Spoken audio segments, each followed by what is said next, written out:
It all began on that October morning. You know the kind of mornings, where the air is so sharp your breath instantly turns to a white mist and vanishes, the kind that makes you pull your coat tighter. It was exactly one of those mornings. A day when ice crystals gleamed on St. James's Palace's iron railings, and the wind seemed to have polished the 1,000-year-old stones. Tourists, gathered behind the roped-off barriers, had their phones out even though nothing official was happening. Because you see, you don't need a special event to be here. This place, with its mere presence, makes you feel like you are somewhere important.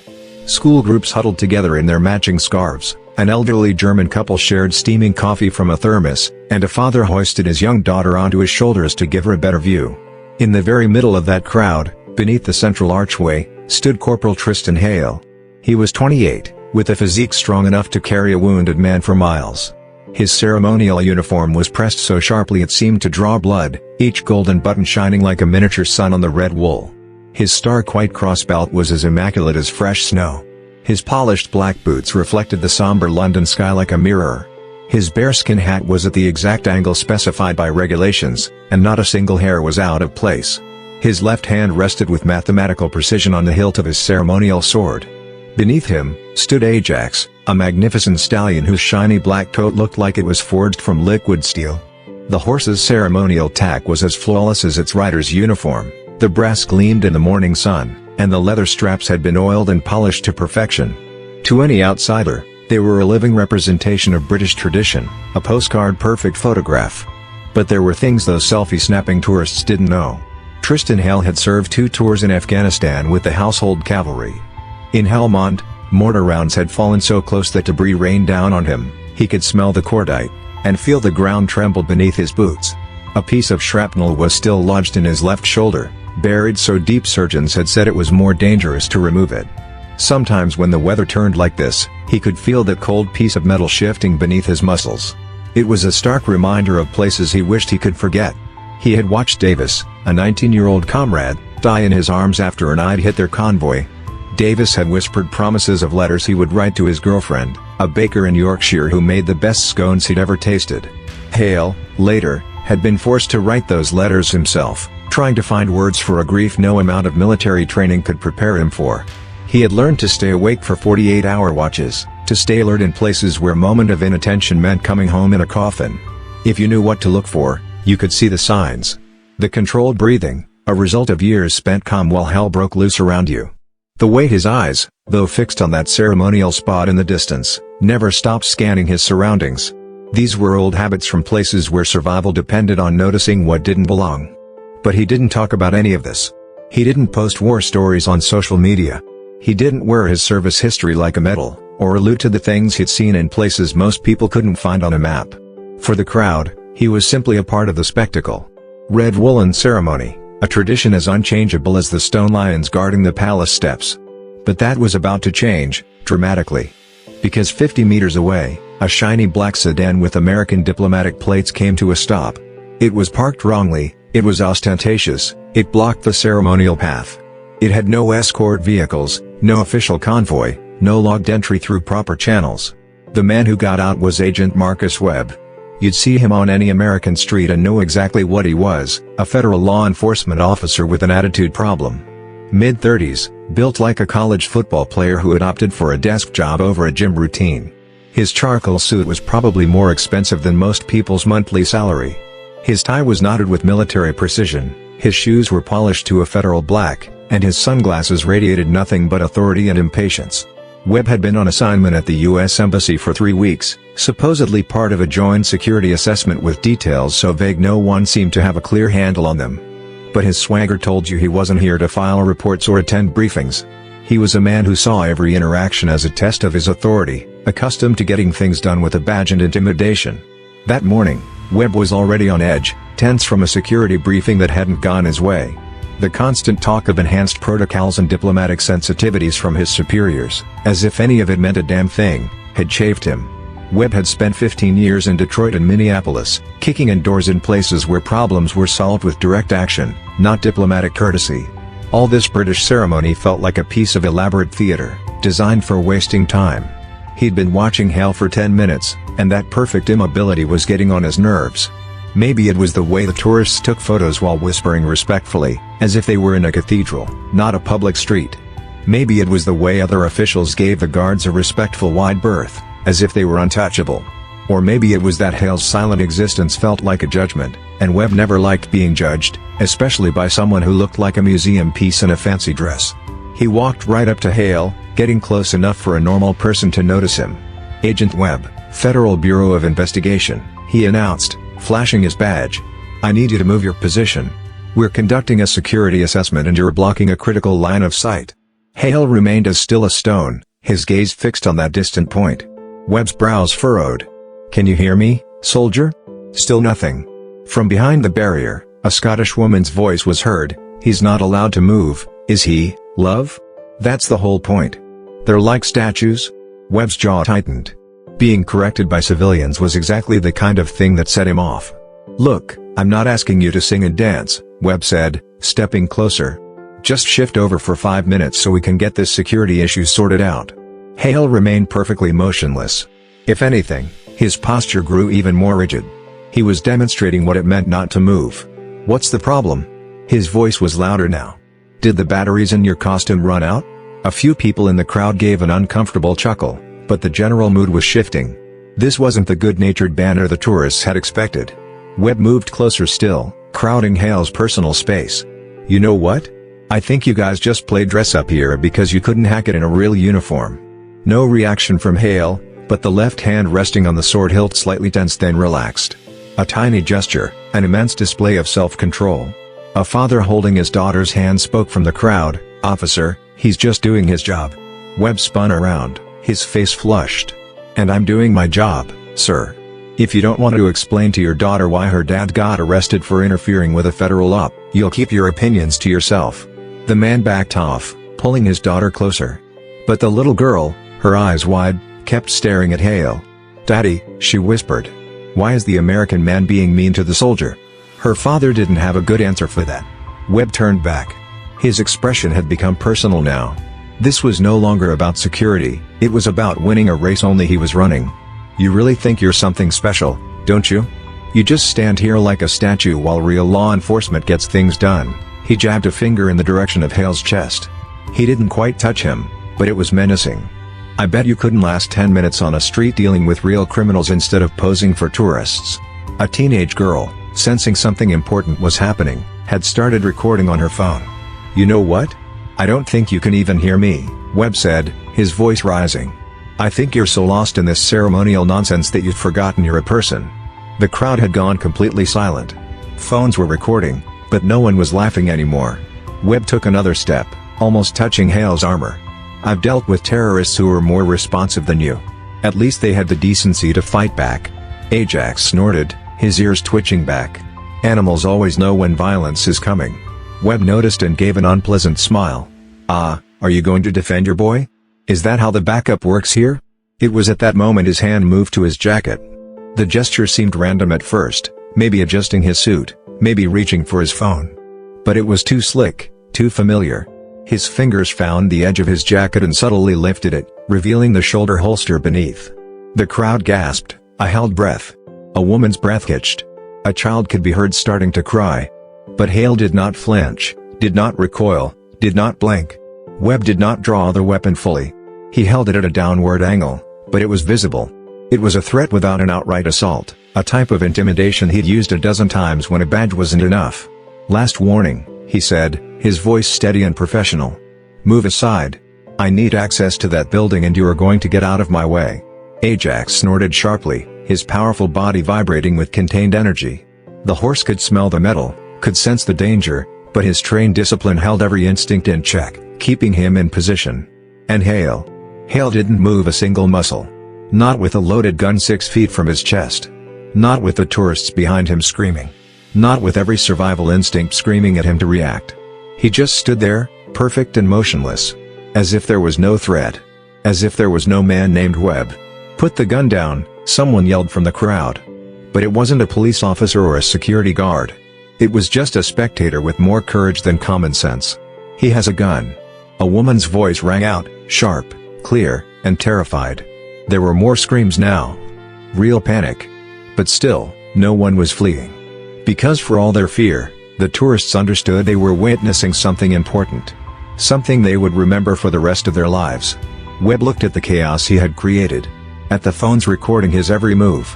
At the faces twisted in a mixture of horror and fascination. For a moment, just for a moment, a flicker of doubt crossed his face. But then he looked back at Hale, still unmoving on his horse, and the doubt hardened into something colder. "All this," he muttered, loud enough for the closest tourists to hear, "for a man who just plays statues." He shifted his stance, widening his feet, raising the handgun just a little higher.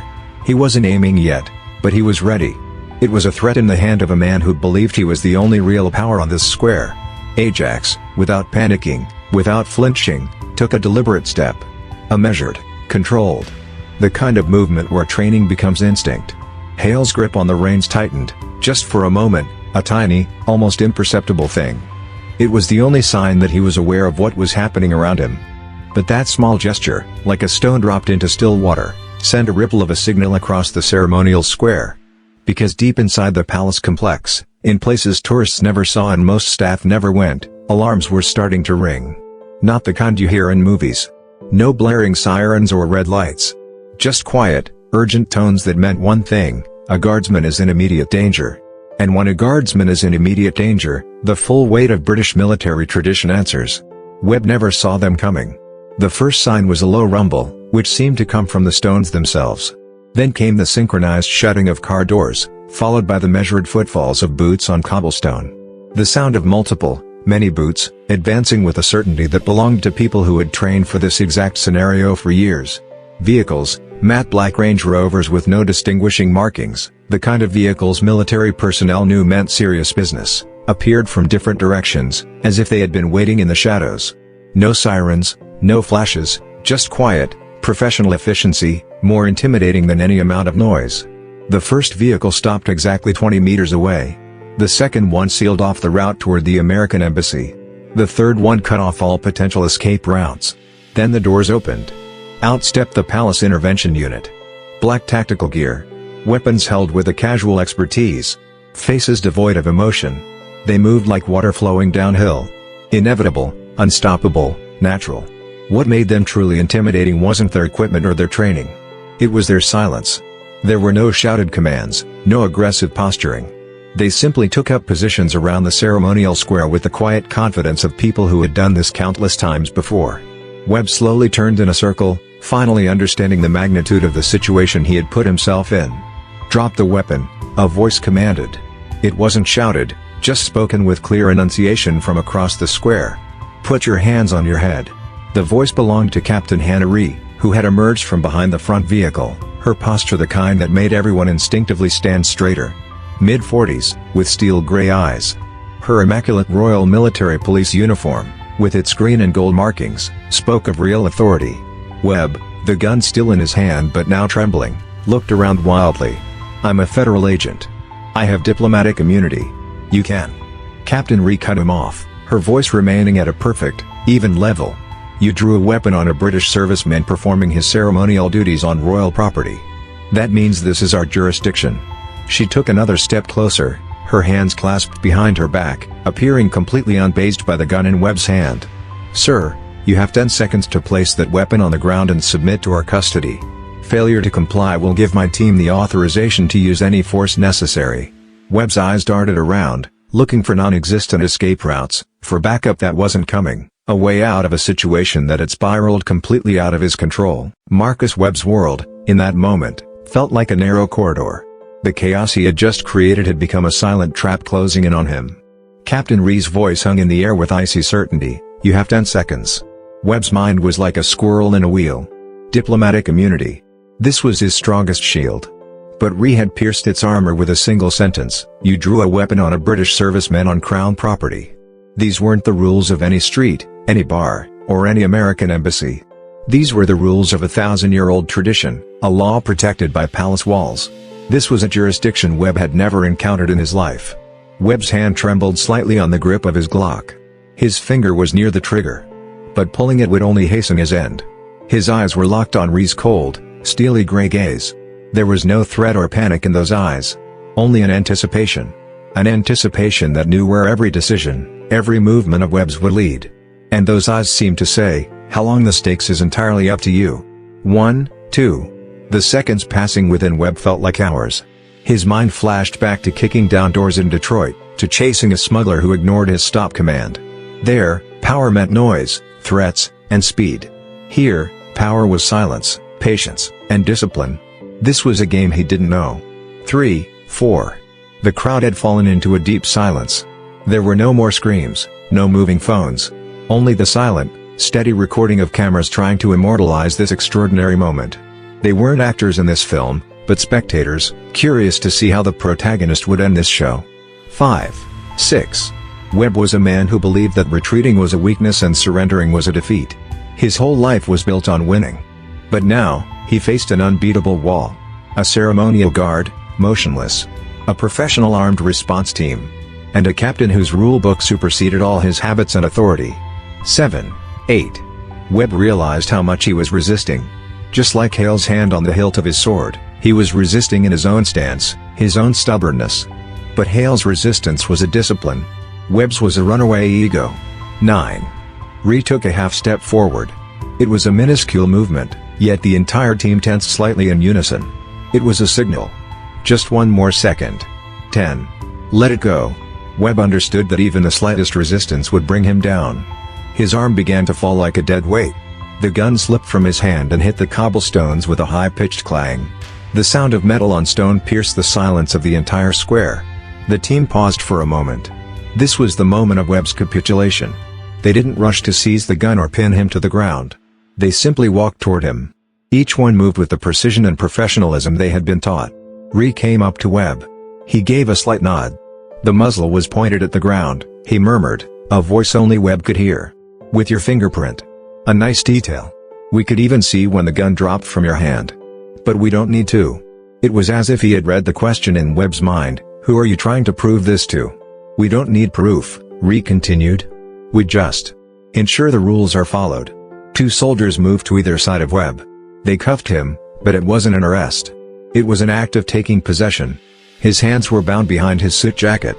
No one shoved him or dragged him. They guided him gently but firmly, like a guest, toward the lead Range Rover. Webb lifted his head and took one last look at Hale. Hale was still in the same position. Motionless. His hand on the hilt of his sword was still mathematically precise. His bearskin hat was at the same angle. Nothing had changed. This wasn't a square where a federal agent had just drawn a weapon 6 feet away.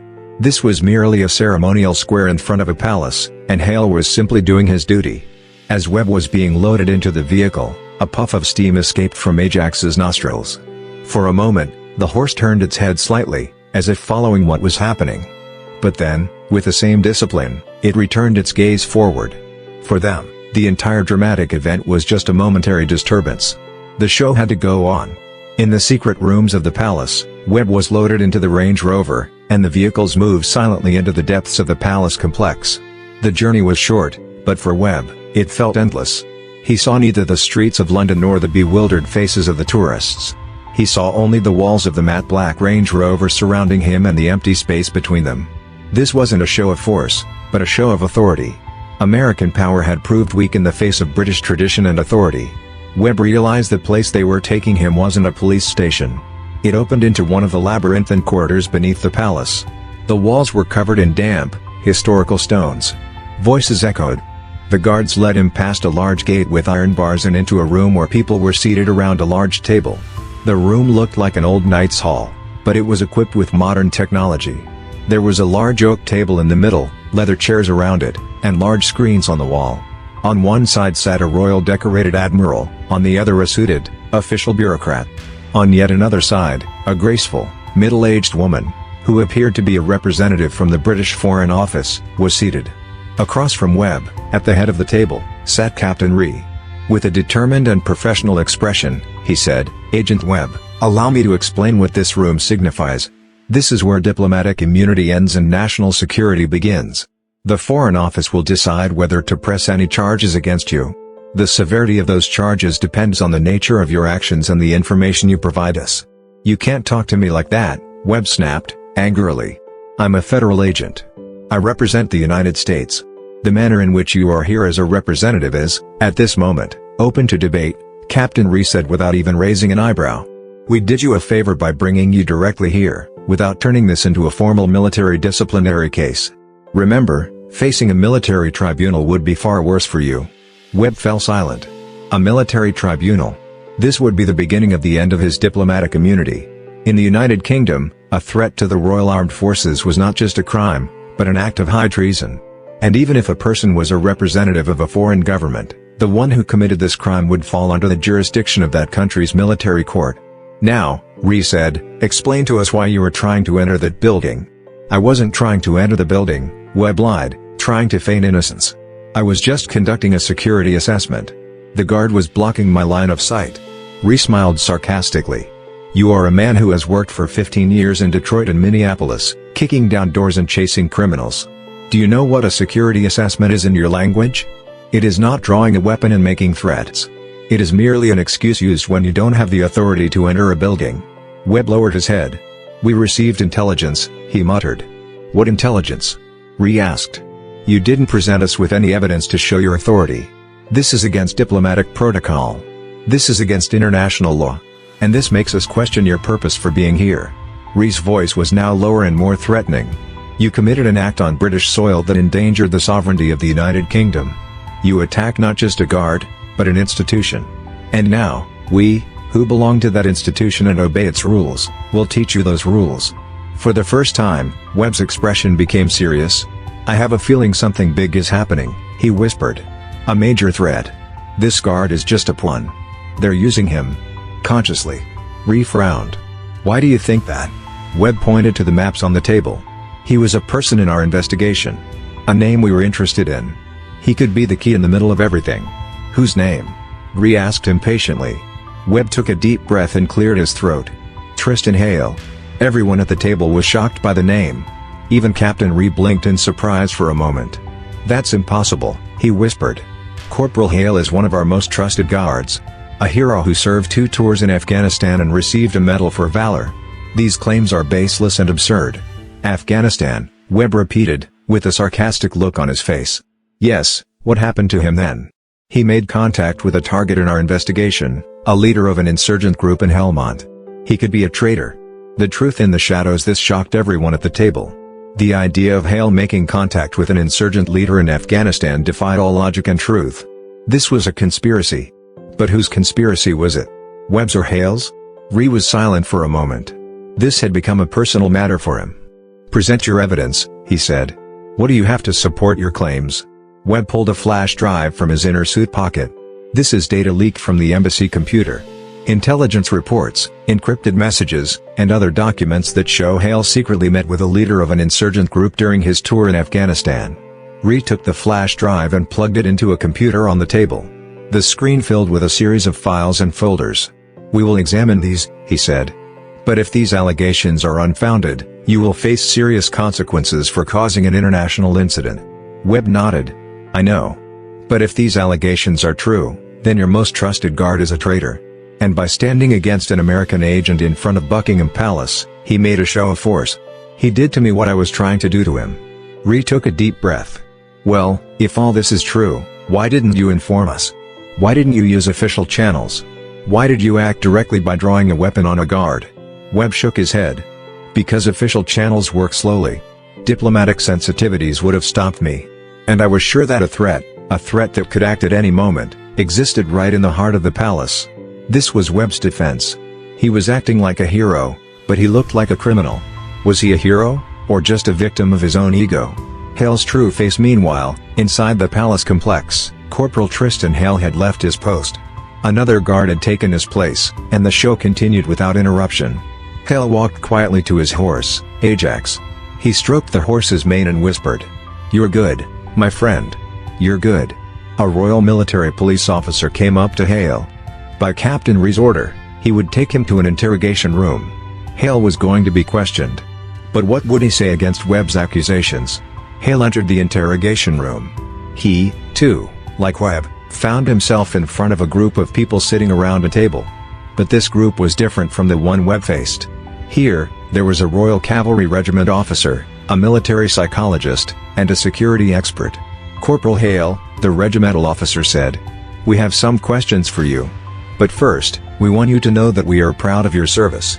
Your courage, discipline, and composure represent the best qualities of this nation." Hale gave a slight nod. "Thank you, sir." The officer continued. "We know that an American agent threatened you by drawing a weapon. However, we want to know the truth behind this incident. Is it a spy story, or just a clash of egos?" Hale took a deep breath. "Sir," he said, "I am not a traitor. I did not make contact with an insurgent leader." The officer frowned. "Then what is the source of these accusations against you?" Hale smiled. He was an officer. But he was also a man. He was a father, a son, a friend. "Sir," he said, "these accusations against me are related to my service. But at the same time, this is a personal matter of mine. A year ago, during my last tour in Afghanistan, I met with the leader of an insurgent group. But this was not to cooperate with the enemy, but rather, to make a hostage exchange." "What hostages are you talking about?" the officer asked in surprise. "A fellow soldier, Davies," Hale said, his throat tightening. "To get his body back, I made contact with an insurgent leader. That leader gave us Davies's body. But in return, he asked for something from us. Something. Which was classified information." "What kind of information?" the officer asked. Hale leaned over the table. "Sir," he said, "that leader told us that they had plans to attack an American base. He asked us for the location of this base and its security vulnerabilities. But I gave him false information. In this way, I both saved Davies's body and saved an American base." The officer was silent. This was both a story of heroism and a story of betrayal. Hale had done something a soldier shouldn't do. He had made contact with the enemy. But at the same time, he had done something a soldier should do. He had protected a fellow soldier. Royal immunity. Meanwhile, Webb's interrogation continued. Ree had opened the flash drive Webb had provided on the computer on the table. The files were encrypted. And these ciphers were known only to the American government. "As you can see," Webb said, "this information is important not just for me, but for you as well. This will expose an international conspiracy. That guard is a traitor. He cooperated with an insurgent leader. He is a terrorist." Ree nodded. "Yes," he said. "But this does not prove the accuracy of the information you have. This only shows that you have a personal animosity toward a guard." "No," Webb shouted. "This shows that I was willing to risk everything to protect a soldier from the hands of a terrorist." Ree smiled. "You didn't want to risk the life of a terrorist to save the life of a soldier. On the contrary, you cooperated with a terrorist to save the life of a soldier." Webb lowered his head. Ree's words had refuted his entire defense.